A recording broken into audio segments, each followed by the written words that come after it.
Evolving into a knowledge-based economy where skills and competencies constitute the lifeblood of public and corporate governance. You therefore need to empower yourself to fit into this new world by gaining basic knowledge and improving your skill set in the governance-focused disciplines. That is why every aspiring as well as practicing professional in governance field needs ICSAN. ICSAN. What is ICSAN? ICSAN is a leading statutorily established professional body dedicated to enhancing the status and practice of corporate governance and public administration. ICSAN members are trained as chartered secretaries and administrators. Who are chartered secretaries and administrators? Chartered secretaries are high-ranking governance professionals with a broad base of skills, unique amongst other professions. They are trained in law, finance, accounting, administration, strategy development, and corporate governance. In today's world, chartered secretaries and administrators discharge a wide range of duties and responsibilities, including functioning as chairmen of companies, executive directors, non-executive directors, company secretaries, risk managers, compliance managers, board evaluators, and corporate governance evaluators. That is interesting. How then do I become a chartered secretary and administrator?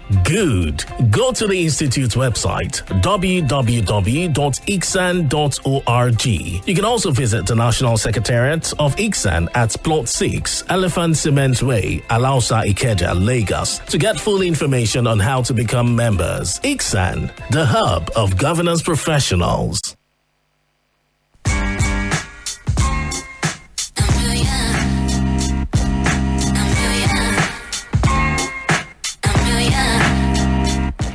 A very good morning to you. This is 89.7 FM.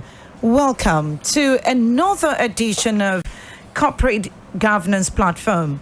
Today on our show, our focus is on the concept of balance of skills and diversity on the board.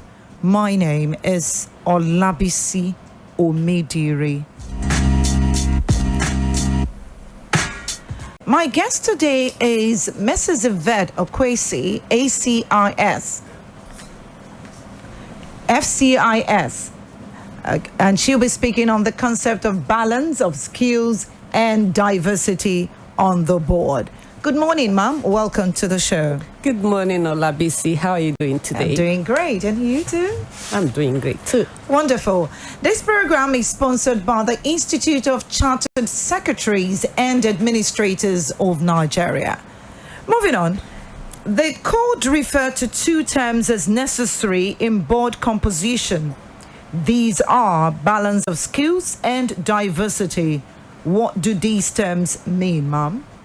Balance of skill and diversity involves the engagement of individuals with relevant and diverse knowledge in different fields. It also includes dexterity, gender diversity, instead of being dominated by the male, there's diversity, and there is diversity in age and culture. All right, that's good enough. Why is the notion of board structure and composition so important in the context of corporate governance? The notion of board structure and composition is important as it impacts on the board effectiveness of the organization. It helps to infuse the board with fresh perspective. Diversity in age, for instance, gives the younger generation the opportunity to impact the organization.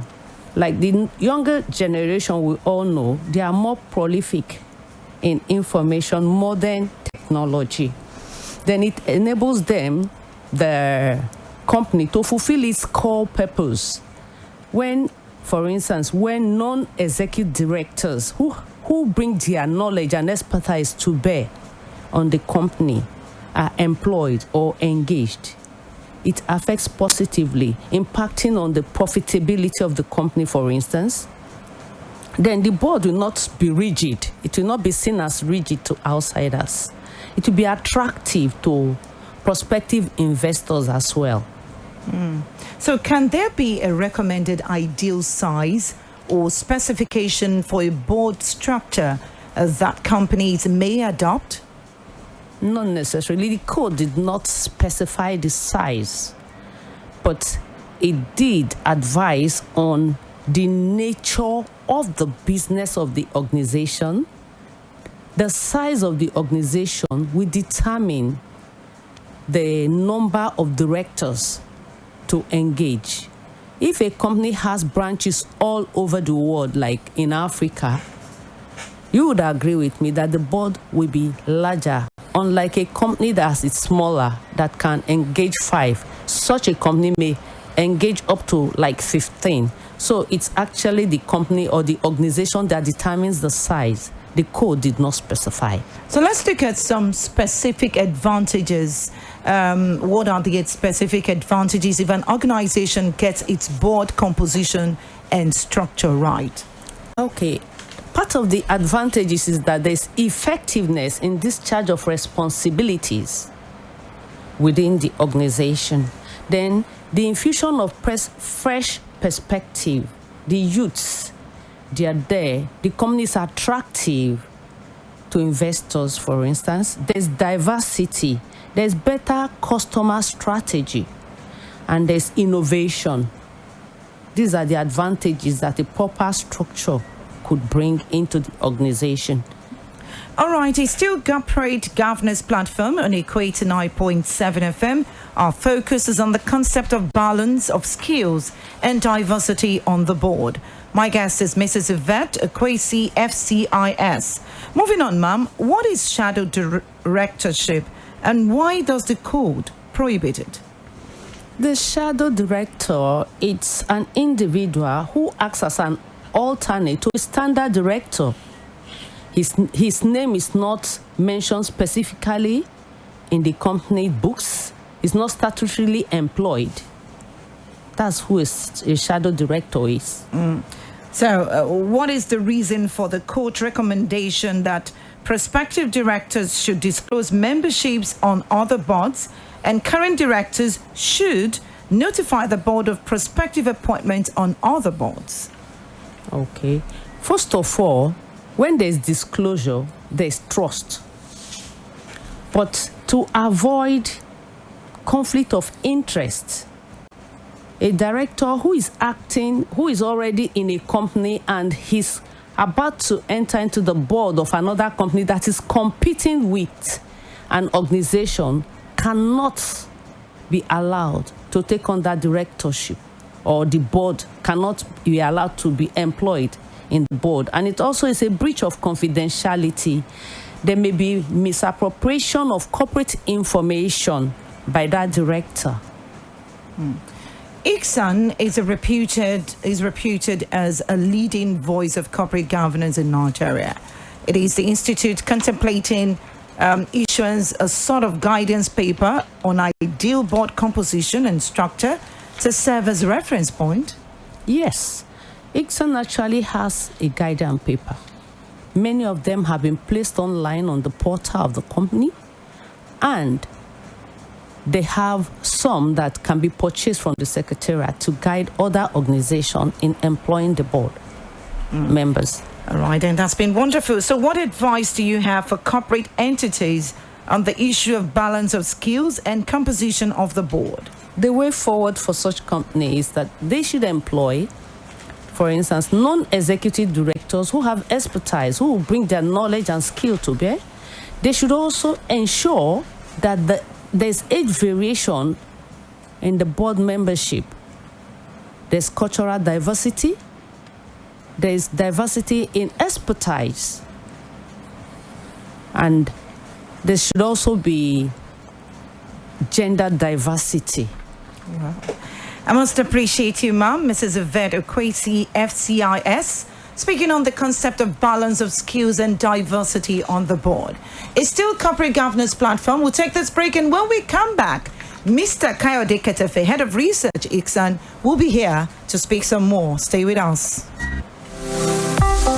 The world is constantly evolving into a knowledge-based economy where skills and competencies constitute the lifeblood of public and corporate governance. You therefore need to empower yourself to fit into this new world by gaining basic knowledge and improving your skill set in the governance-focused disciplines. That is why every aspiring as well as practicing professional in governance field needs ICSAN. ICSAN. What is ICSAN? ICSAN is the leading statutorily established professional body dedicated to enhancing the status and practice of corporate governance and public administration. ICSAN members are trained as chartered secretaries and administrators. Who are chartered secretaries and administrators? Chartered secretaries are high-ranking governance professionals with a broad base of skills, unique amongst other professions. They are trained in law, finance, accounting, administration, strategy development, and corporate governance. In today's world, chartered secretaries and administrators discharge a wide range of duties and responsibilities, including functioning as chairmen of companies, executive directors, non-executive directors, company secretaries, risk managers, compliance managers, board evaluators, and corporate governance evaluators. That is interesting. How then do I become a chartered secretary and administrator?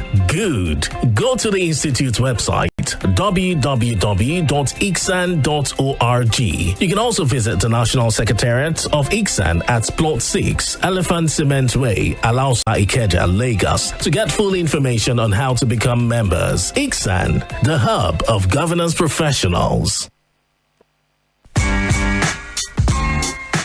Still on corporate governance platform, coming over to Mr. Kayode Ketefe on this one. What advice does the Institute have for the companies on the need to get their board composition and committees right? Thank you very much, Olabisi, for that question. Let me start by saying that the board must ensure that it is properly and rightly composed. In this regard, consideration must be had for factors like what are the skills needed on the board, the need to have requisite number of independent non-executive directors on the board, the consideration on the issue of diversity, and among other things. So the board should also make use of, they should make proper use of the committee system. Committee system was deliberately developed in corporate governance to make the work of board of directors easier and to make it more efficient. Each of the committees has specific responsibilities which are very important and which they perform to enhance the board effectiveness as a whole. So when the committee focuses on specific areas delegated to it by the board, this will enable the board to concentrate more on strategic agenda.